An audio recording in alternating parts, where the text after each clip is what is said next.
Page 2 of the residential purchase agreement, Section C, loan contingency. Buyer's obligation to purchase the property is contingent upon buyer obtaining the loan referenced in Section 1C or 1D of the RPA unless otherwise agreed in writing. Buyers shall remove the loan contingency in writing, attempt to renegotiate, so they can remove the contingency, meaning they got approved for the loan, or they can attempt to renegotiate.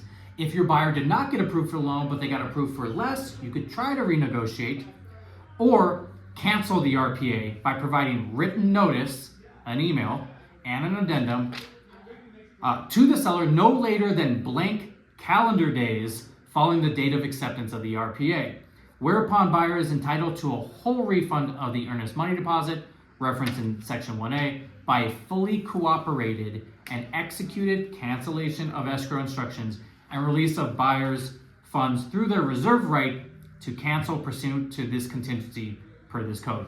If the residential purchase agreement is not canceled in writing on or before the loan contingency deadline, buyers shall be deemed to have waived the loan contingency. So very similar to the appraisal contingency, you want to put in that blank how many days your buyer has to allow their lender to go get approval of the loan.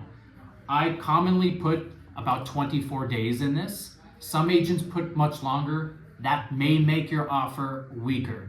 The shorter the amount of time, the stronger your offer looks. However, you need to protect your buyer. So put enough days for your lender to assess their entire financial situation, get everything they need together, and say this loan will be approved. So call it 24 days.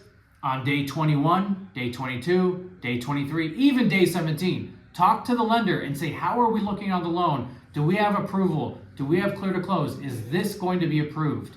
Communicate to the lender that your appraisal or that your loan contingency expires on X date, so they also know what they're up against. Yes. You want to make sure that when you get to whatever number of days you put, call it 24, the lender says this loan is good to go. You may not have full approval, but the lender says this loan is good to go. If the lender says not looking good, two things. You want to get an extension of that loan contingency or you want to cancel. You have to protect the earnest money deposit.